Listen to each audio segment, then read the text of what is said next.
Karen Kramer, and I'm the sponsor for this particular team, which represents the health plan part of our organization. And we focused on the population that's enrolled in the Minnesota Senior Healthcare Options product of the organization. So a very frail, elderly, and diverse population. And we focused on advanced directives. I do want to acknowledge Sandy Harris, who's our community advisor, and we're delighted that she's here today. Provide a lot of good insight and personal passion to our group. I won't introduce the rest of our group. I think we're doing that a little later. All right, let's see. So our aim was to increase the number of completed advanced directives for the African American members who are engaged in our program, and we wanted to do that so we could reduce the disparity between the African American population that's in our program and the white population. And so we set a target to improve that rate from 25% to 31% by the end of the year. And we're pleased to report that we did achieve our aim, and we actually exceeded our goal and ended up with a rate of 32%. We did narrow the gap, went from 25% to 21%. And most importantly, certainly the relationships and the cultural knowledge that we gained in the project was just immense.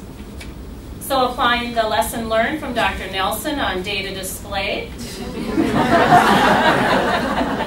Those who were there all are chuckling.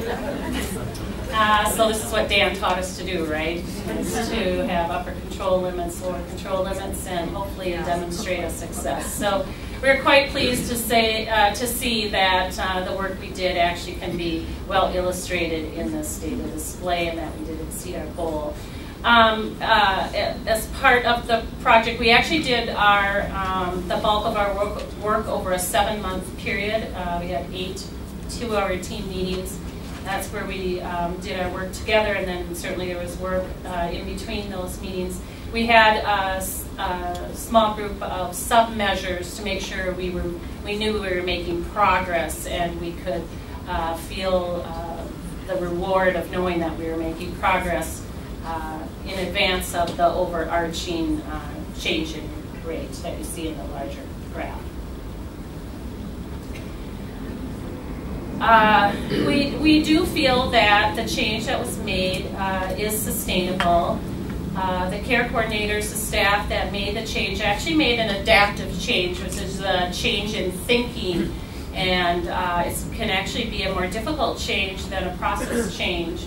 And once an adaptive change is made, it generally doesn't go back because the brain's been rewired and you're thinking and approaching things differently. And indeed, the team has found that the change that they've made and applied doesn't apply to just the African American population. It pertains to all the patients and members that they interact with. And so now that's just the way they conduct their work. That's the way they approach the conversation on advanced directive. Keeping things focused and simple is also key, and focusing the conversation initially on identifying a spokesperson and letting go of the thinking that we need to focus on a plan of care and decide what the interventions may or may not be in a crisis situation, which is what made the staff uncomfortable and also made the patients and members uncomfortable. So we think it's important to nurture that adaptive change and to make sure that additional staff, as we begin to spread, also have the training that the other team members had in making their change. So we do have a plan for spread within our department over the course of 2012. So that's part of our annual plan. We also are making changes to new employee orientation so that those who are joining our team as well have the benefit of understanding how we approach advanced directives in a way that we feel is successful. Care Partner is the software system that we use to track and do our work, similar to Epic that many of you are familiar with. And so we have a new data field to capture one of the sub-measures we found that was helpful, that actually specifically talks about identifying spokespersons, so we can track that. And then we have a scorecard in the department, and on a quarterly basis we're monitoring our overall data, and we already were tracking the rate of advanced directives in the different populations that we support. So we'll continue to monitor that particular metric. We think that the nugget that we learned with simplifying and focusing the conversation on identifying not only a spokesperson, I guess the cultural learning was that it's spokespersons.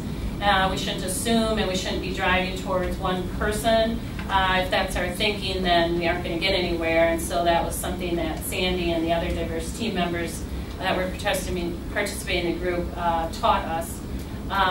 So anyway, we think that's a really important nugget. And once the spokesperson identification and conversation has started, it very naturally flows into actually the discussion around the desires of the individual as far as the plan of care. So all the other stuff happened afterwards without great effort. One thing that we did notice is that we had success with English-speaking population, but we didn't so much. We had some, but not a lot, with the non-English-speaking population.